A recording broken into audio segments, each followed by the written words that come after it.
lesson, we discussed calculating limits when we would plug in a number. Like, for example, we would look at this picture right here and we would say, all right, well, what happens when the limit approaches 1? And if we were like, well, from the left, it goes to infinity. From the right, it goes to negative infinity. So as it approaches 1, it doesn't exist because the left and the right don't match up. Well, now we're going to look at when x approaches infinity. Where is my graph going as this line goes further to the right forever and ever and ever and ever and ever? Or where is this line going as it goes further to the left forever and ever and ever and ever and ever and ever and ever? And I remember in a previous lesson, in a previous video, I had mentioned horizontal asymptotes, and I was like, well, I'm not going to worry about those. Well, we are now. Because what usually happens when you have a vertical asymptote, not always, but sometimes you also have a horizontal asymptote. And a horizontal asymptote exists, and there's really no f of x value that's going to live here. Usually we worry about like the x value, like for example, if this was whatever function this is, if I were to plug in 1, I wouldn't get an answer. Well, if I plug in a specific number, I'm never going to get whatever that number is supposed to be, 6 or something. So we're going to talk today about what happens when you plug in infinity, or when you plug in negative infinity. What's going to happen at the end of our graph over there, or what's going to happen at the end of our graph over there? And I almost accidentally did a dance move that I'm sure existed back in the 30s, the 1930s, and just in case people are watching this video in the 2030s, I don't want you to be confused. Probably not. The internet will probably not exist then. Well, it'll be replaced by something better. The outer net. I don't know. I'm just talking. Let's graph the inverse tangent. Ooh, remember that, kids? Of course you don't. Of course you do. Let's actually use our friendly calculator to do that. I gotta turn it on first. I already have it typed in. I'm gonna hit graph, and it looks like that. Looks like that. You have this sideways S-looking thingy-thing. So let's actually graph that out. Okay. This is what the arctan looks like.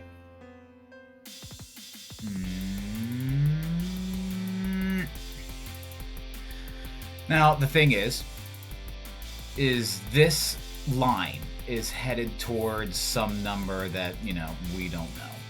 And this line over to the left is also heading towards some negative number that we just don't know.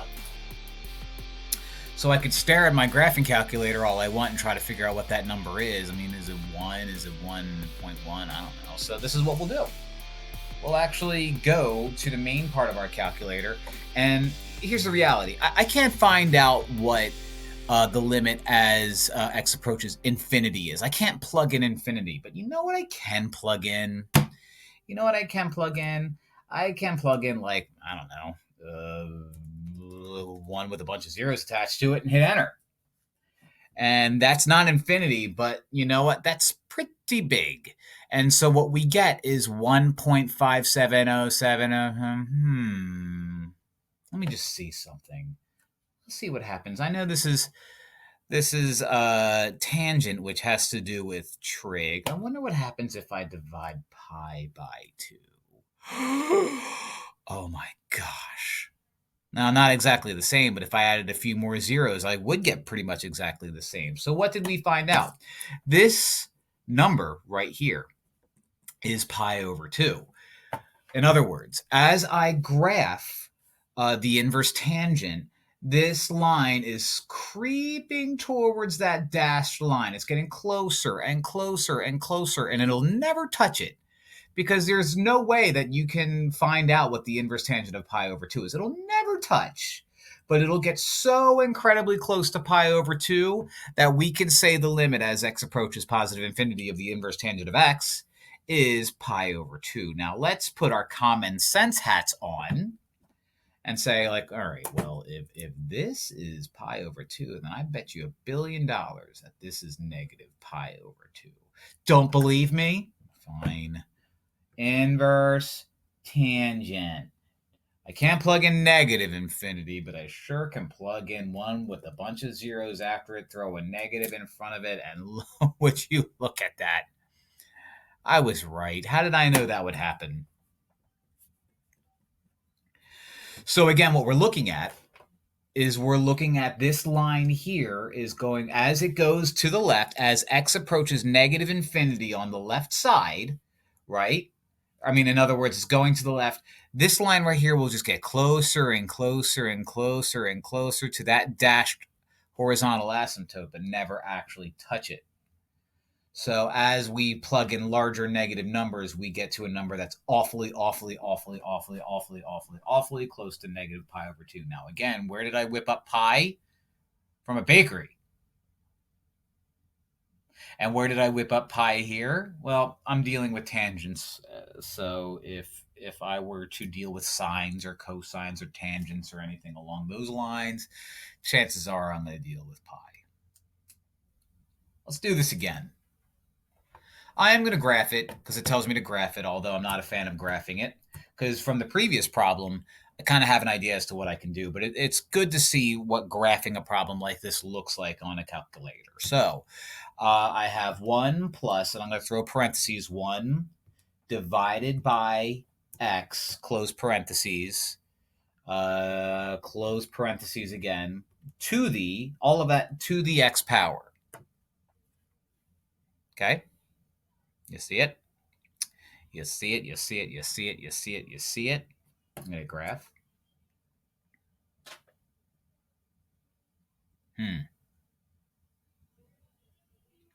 So what we see is we see an explosion somewhere. And maybe if I zoom 6, which zooms out, is it zoom 6? That zooms, makes it regular. Zoom 6 makes it regular. So there I have a better view. It explodes. Why does it explode? Oh, it explodes because I have an x in the denominator of a fraction. So where does it explode? Well, 0. I mean, it has to explode at 0. So I'm just going to graph this the way it kind of appears. So I have this going on, and I have this going on. I'm going to be very careful. And my horizontal asymptote lives somewhere around there. Perfectly drawn, perfectly horizontal line. My job is to, if I have a horizontal asymptote, again, my predicament is, what the heck is that? What's that? So I don't know. Here's the thing. It's asking me to find out what happens as I approach positive infinity. I can't plug in infinity. But you know what I can do? I can plug in really big numbers. Or I can go to my table. Nah, I'm not going to do that. It's going to take too long. Well, I'm actually already there. This is my positive x values, and as I get closer, as I start, moving downward, I'm approaching this 2.7 thing, and it's starting to slow down. As the number gets bigger, it's still 2.7, still 2.7, still 2.7, still 2.7. It's still 2.7. So this is like 2.7-ish right there. Wait a minute. I think I remember something from those finance classes that I paid so much attention to. Where is it? Where are you? Where is it? Where are you? Where's that thing I'm looking for? Where's, oh, there, look. E. I'm going to hit second E and find out what, no way. E is 2.71. There, I remember what this is. This is continuously compounded interest. Oh, we all remember that from pre-calculus or algebra 2, or I'm sure we all remember that. But what this number is, yeah, that's 2.1-ish, but this is actually E. So as x approaches positive infinity, that line is getting really close to that dashed line, but it'll never hit that dashed line there. So as x approaches infinity of this formula right here, continuously compounded interest, I'm headed towards e. Now, does that mean it's heading towards negative e? Nope. As I go to the left side, as I go to negative infinity, it's approaching the exact same horizontal asymptote. As opposed to the last problem we did, we had two horizontal asymptotes. This is the same one. And this is heading towards negative. Just kidding, regular e. Regular e. Oh, that's amazing. They all go to the same e. Again, I knew this would happen. That's the continuously compounded interest formula. That's where we get the equation for continuously compounded interest, which is this equation right here. Of course, this is related to shampoo of the same name. Pert. Remember Pert? No? All right. So we already know how polynomials behave. We already know what they look like when we graph them. We learned that way back in the day. If I were to graph y equals 3, we're going to get a straight line across 3, horizontal. If I graph y equals 3x plus 2, I'm going to get something that looks like that. Basically, what we're looking at here is simply, and I've said simply put, and it looks like an abomination. As long as you have nothing that's negative floating in front of x, as x approaches positive infinity, you're going to get positive infinity. Looking at all these graphs over here, the constant, so this is like y equals 3x plus 5, y equals x squared. That's flipped upside down. Poor choice of pictures. X to the fourth, x to the fifth. All of these guys, when normally graphed, are going to approach positive infinity. Okay.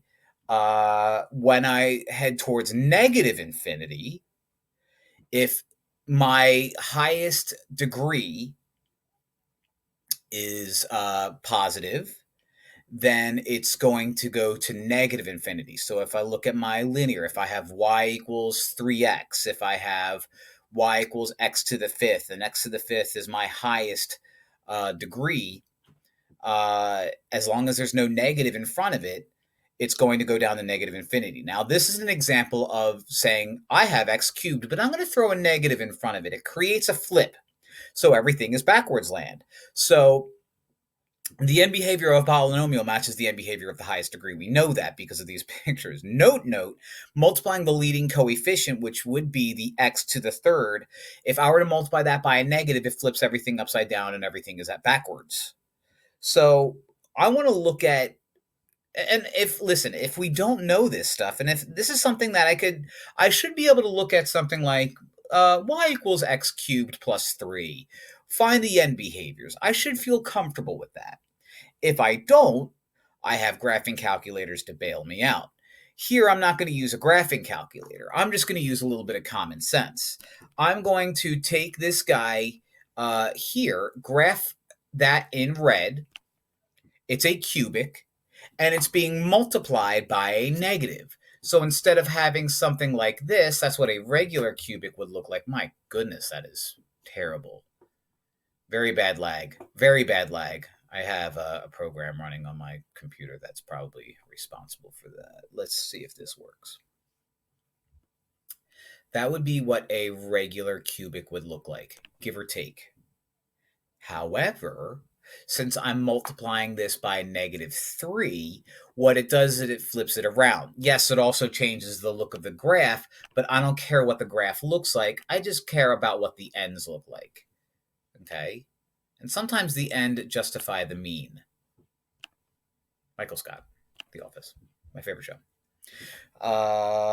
This guy, if I were to graph this guy, oh, it's so tempting to say, oh, that's a polynomial, or that's a parabola. Look, it's a quadratic. Except you're wrong. This is a cubic.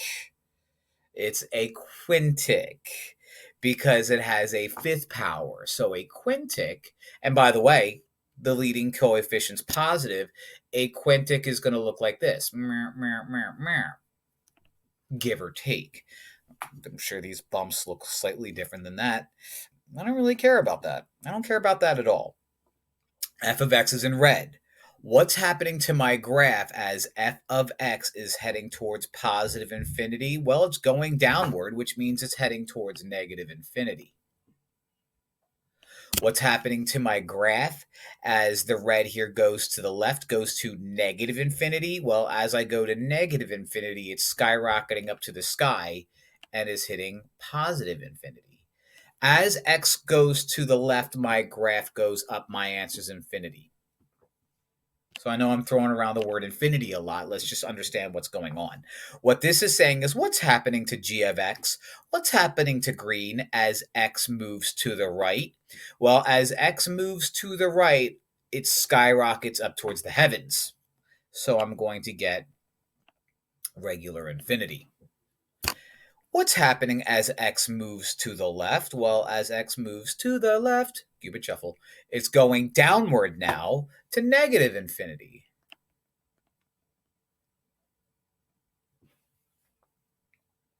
If you're never unsure about what these graphs look like, graphing calculator, or just type this into Google and say graph 2x to the second, use a little caret thing, to the second plus 5x to the third, fifth.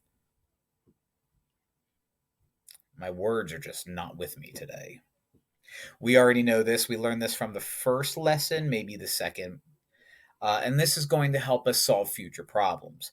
Fun fact, if the limit approaches positive infinity of 1 over x, actually, I'm sorry. We saw this picture, but I asked you what happened as the limit approaches 0, not approaches infinity. My fault. My B.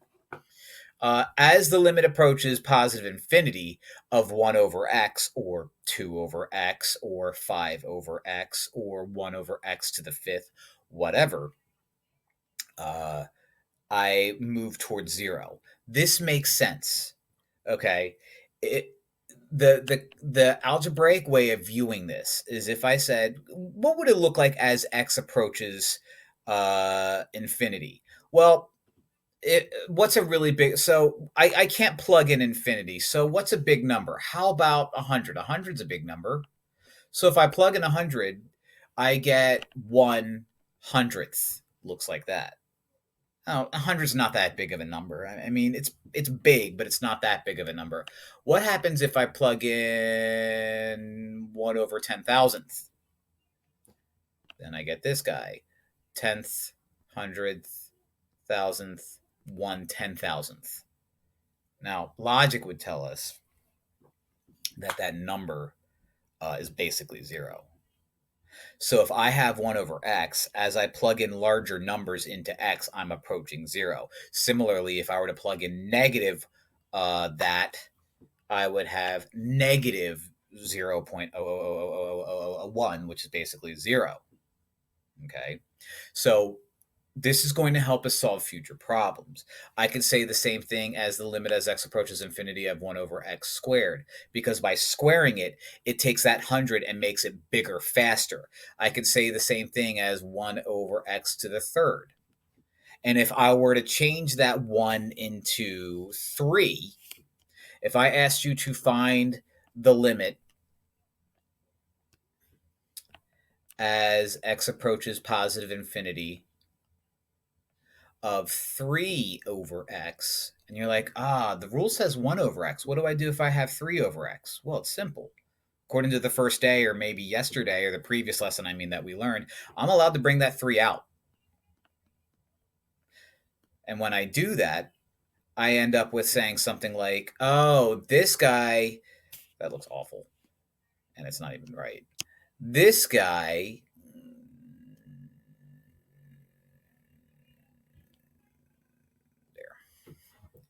this guy right here becomes 0. So this becomes 3 times 0, which is just 0 anyway. So that becomes 0 too. And the reality is whatever number lives up here, positive, negative, big number, small number, if I have an x on the bottom, eventually this number is going to get so incredibly big that it's going to make whatever number that lives up here so incredibly small and end up heading towards 0 anyway. So let's do some problems and try to use this fact to our benefit. Okay, my job is to find the limit by dividing the highest power in the denominator. Issue number 1 is very similar to when we would have 0 over 0 stuff. If I were to plug in infinity, 3 times infinity plus 1 over 3 times infinity minus 5 is going to be infinity over infinity. That's no good. So what I'm going to do is I'm going to multiply. Actually, I know I said divide by the highest power. I don't like the way I said that. I'm going to multiply the top and the bottom by 1 over x over 1 over x. X is the highest variable, I guess the highest degree variable in the denominator. By doing that, I end up with 3x. So, okay, let me just back up. Distributive property. 3x over x gives me just 3. Plus 1 times 1 over x is 1 over x. Okay. And by the way, I still have my limit as x approaches positive infinity. So I'm going to keep that there. 2x times 1 over x is going to be 2 because I get 2x over x minus 5 times 1 over x, which is minus 5 over x. Now, when I take the limit, okay, when I apply the limit to all 4 of these things, when I take the limit as x approaches positive infinity of 3, I get 3. When I take the limit as x approaches infinity of 1 over x, according to a previous theorem that said the limit as x approaches infinity of 1 over x, I'm going to get 0. So this guy becomes 0. When I take the limit as x approaches infinity of the number 2, I still get the number 2. I'm not going to plug in infinity to anything because there's nothing to plug in infinity into. And similarly, if I plug in infinity into here, I have the same exact thing that I have up here. Just pretend that that 5 is a 0, and pretend that that 1 is a 5, and I would get 0. So at the end of the day, I get 3 plus 0, which is 3, over 2 minus 0, which is 2. Let's apply the same exact rules that we did to these 2 problems that we did on the last 2 problems. In this problem here, I'm going to take my highest degree in the denominator, which is an x to the third, and I'm going to multiply the top and the bottom. I don't know why I did that. Multiply the top and the bottom by 1 over x to the third. 1 over x to the third.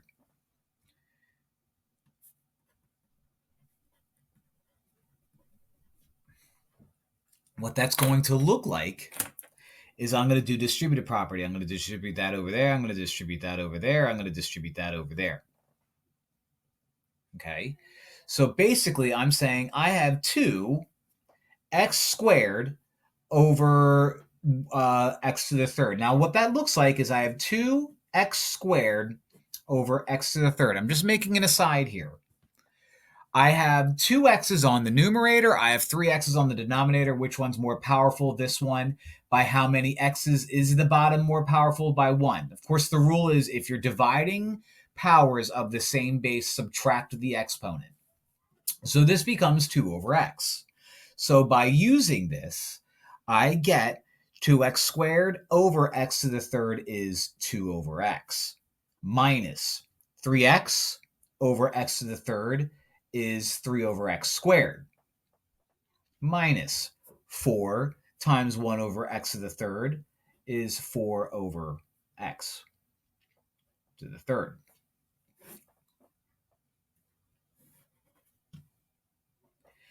Negative 4 times negative 4x to the third times 1 over x to the third is negative 4, plus 5 times 1 over x to the third is 5 over x to the third.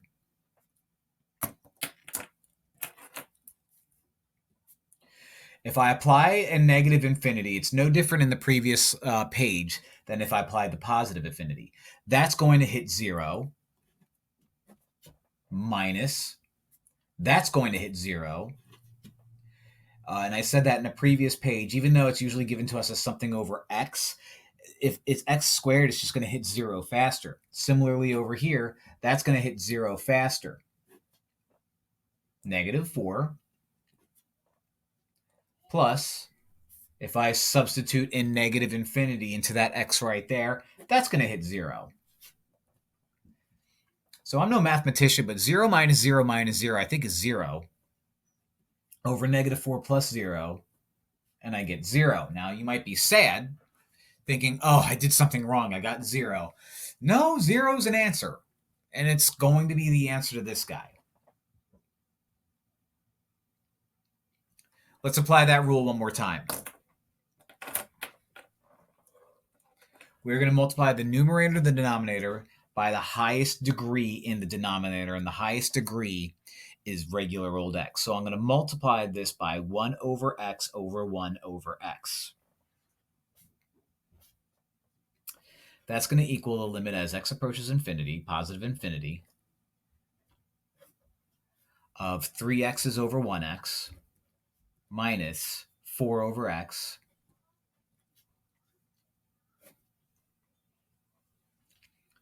negative 2x over x is just negative 2 minus 11 over x.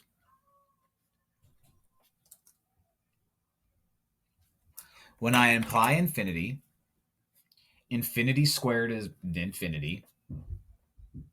That's new. Minus, that becomes 0 because I have x on the bottom, and anytime I apply an infinity into anything that looks like that with an x on the bottom, I get 0. Negative 2 minus, same thing, 0. This gives me infinity over negative 2. What happens when I take a really big number and divide it by 2? I get a really big number. What happens when I get a really big number and divide it by negative 2? I get a negative really big number. So I could have saved myself a little bit of time if I knew that this shortcut was coming. But what's the fun in that? The end behavior of a rational function, which means a fraction, matches the end behavior of the quotient of the highest degree term in the numerator divided by the highest degree term in the denominator. Which means when I do all of these problems and I'm asking to find end behavior. So when I talk about end behavior, I care about limits as they approach one of the infinities. I don't care about limits as they approach a number. That has nothing to do with end behavior. I only care about end behavior, which means I worry about these problems. I don't worry about previous problems where x may have gone somewhere else. Okay? It's going to be the same answer as if I were to take the highest degree in the numerator and divide that by the highest degree in the denominator. So when I look at problems like A, I have a rational function. I have a limit going towards infinity. So the end behavior is going to be the same then as if I just did that divided by that. So in a sense, taking the limit as x approaches infinity of 3x plus 1 over 2x is the same as taking 3x over 2x. Or the limit as x approaches infinity of 3 over 2. Where's my x to plug stuff into? I have none. So taking the limit as x approaches anything of a constant number is that number. Don't know why I wrote that out again. Just being silly. Just being silly. Okay, the limit as x approaches negative infinity, so I care about end behavior. Highest degree term divided by highest degree term. Okay, that's u and that's u.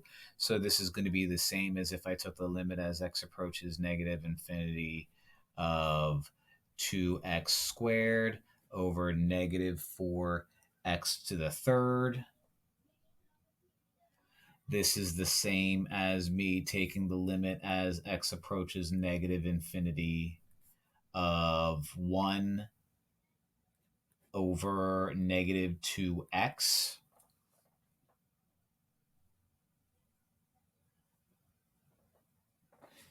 As that goes towards negative infinity, that's going to get really, really, really, really, really big. So if I wanted to just go one super step, I can write that out. Because I think a lot of people might look at this and be fearful of the fraction or the -2 living there. Is that going to change my answer? No, because this becomes 0. This becomes 0. And -1/2 times 0 is 0.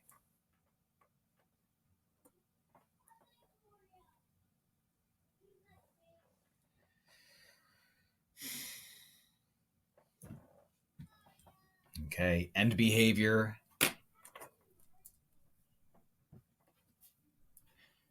It's going to end up being the same thing as that divided by that. So x to the third divided by -2x.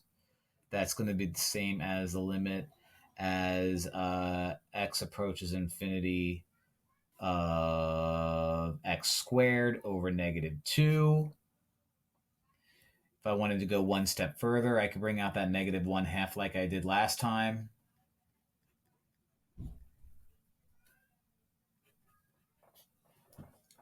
The limit as x approaches infinity of x squared is really much bigger infinity. But if I multiply that to, so let me do one step. -1/2 times infinity, which I know sounds crazy. But if I take -1/2 of a really, really, really, really, really, really, really big number, I'm going to get negative a really, really, really, really, really, really, really big number, as we saw in the previous slide or page or whatever we called it.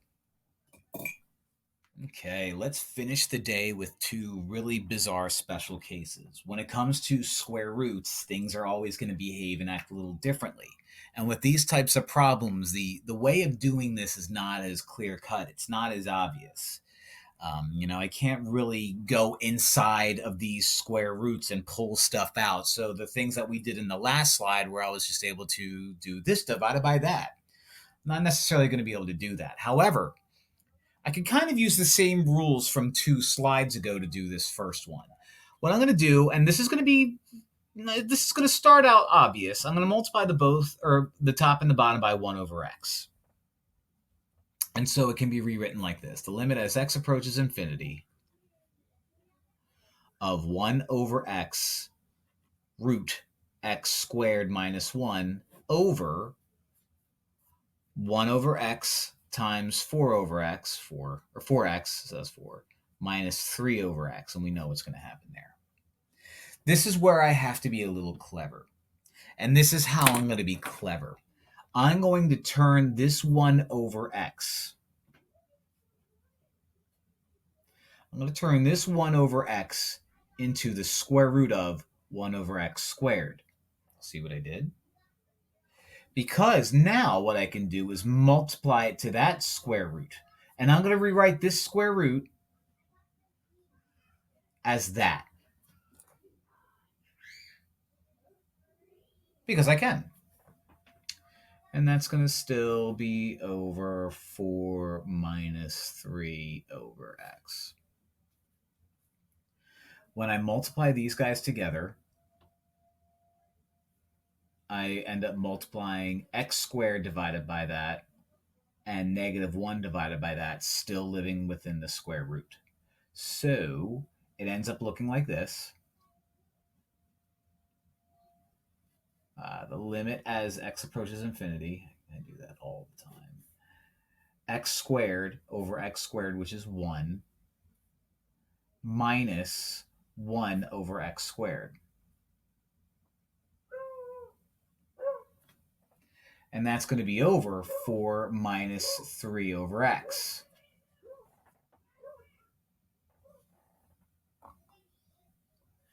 Okay, now one of the limit rules that we learned way back when, I actually even think it was in the second section, maybe not, I don't know, is that I can take my limit and go inside of a square root. So what's going to happen here is when I apply the limit, I can apply the limit of 1, which stays 1, minus 1 over x squared, which becomes 0, over the limit as x approaches infinity of 4, which is 4, minus 3 over x, which also becomes 0. So you guys became 0. this becomes the square root of 1 over 4, which then becomes 1 over 4. Definitely not pleasant. Definitely not pleasant. And if we want to talk about definitely not pleasant, let's take a look at the next one. I have stuff living inside the square root. I'm not allowed to pull stuff out. I can't factor an x out. I can't do anything. I have a x squared living there. Can I do anything with that? Nope. What I do have, though, is I have a difference in here. Okay. And I can't just plug in infinity because then I'll get infinity, minus infinity, minus infinity. But some of them are negative, some of them are positive. What does that mean? So what I'm going to do is, again, something very unique. I'm going to multiply the top and the bottom. So I'll put this over 1. Again, we're dealing with unique circumstances here. So these are weird. And if you looked at these and you're like, well, I'm not sure what to do. Well, I'm showing you what to do, and this is the first time you're seeing it. What I'm going to do is I'm going to kind of do a difference of squares type thing. And I'm going to multiply the top and the bottom by x squared minus x plus x cubed. Square root of x squared minus x plus x cubed.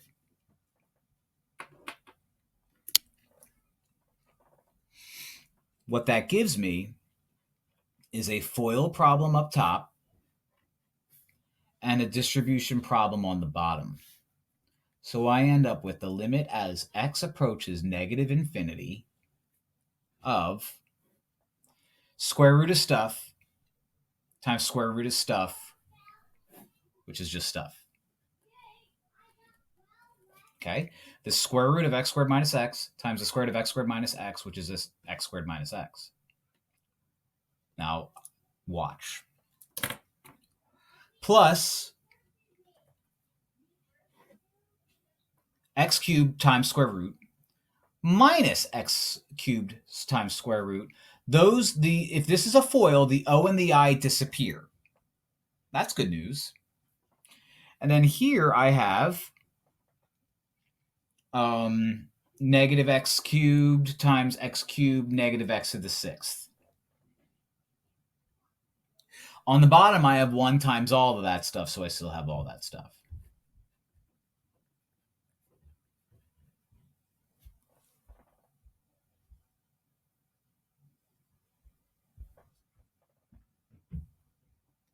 Just taking a look at it. I don't see anything simplify here, so that's unfortunate. I guess the best thing to do here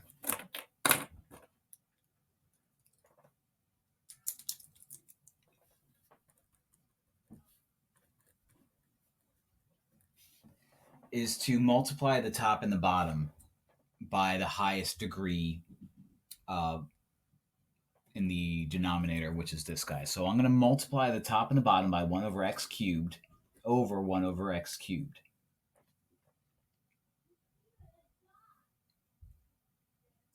That will leave me with x squared over x cubed, which is 1 over x, minus x over x cubed, which is 1 over x squared, minus x to the 6th over x to the 3rd, which is x to the 3rd.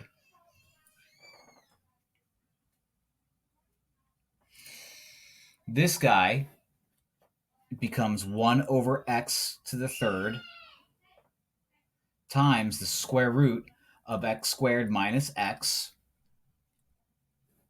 plus 1. I'm going to use the same exact rule that I used here. Okay, that I used right here. And I'm going to change this bottom to 1 over x minus 1 over x squared minus x to the 3rd. I'm going to change that to square root of 1 over x to the 6th. So I can multiply that to x squared minus x, and then plus 1 is just hanging out over there. And of course, I forgot to write out the limit. The limit as x approaches negative infinity. I already told you I forget to write that stuff out all the time. So that's going to equal the limit as x approaches infinity, negative infinity, of 1 over x minus 1 over x squared minus x to the third over, if I were to combine these two, I would get x squared in parentheses, or in square root rather, I would get x squared over x to the sixth, which is 1 over x to the fourth, minus x over x to the sixth, which is 1 over x to the fifth, inside the square root, plus 1. Now I can finally apply that limit. The limit as x approaches negative infinity of 1 over x turns into 0. You turn into 0. You turn into 0. You turn into 0. You become this, and this is very bizarre. You ready? Negative infinity cubed over 1, which becomes positive infinity. Whew! Boy, oh boy, when I said special case, I didn't realize it would be painful. There's another group of problems just like it. But I'm not going to do it. It's my YouTube. You can't tell me what to do.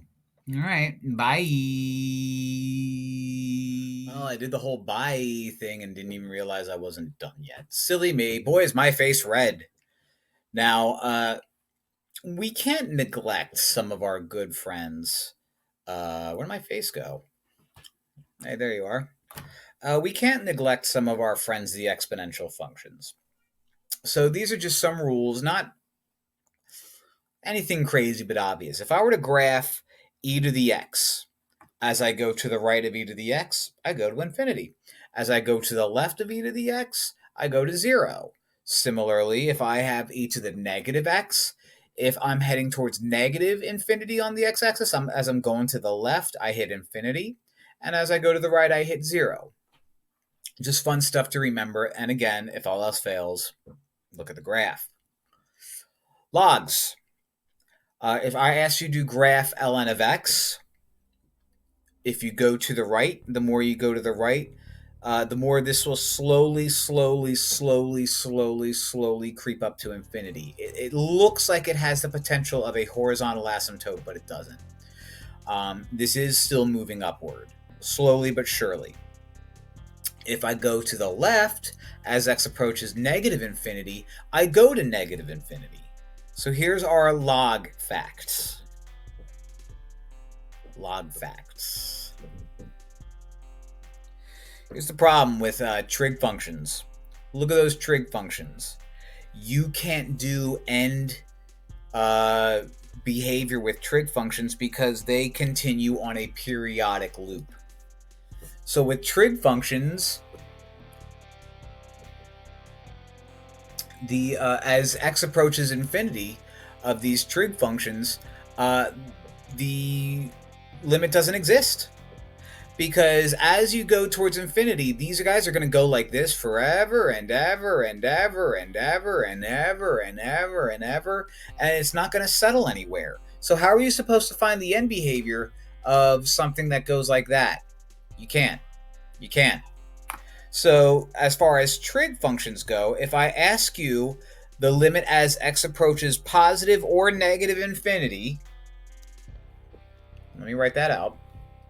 The limit as x approaches positive or negative infinity of one of these trig functions, and yes, I am going to say trig of x because like I just made that up, it's going to equal does not exist.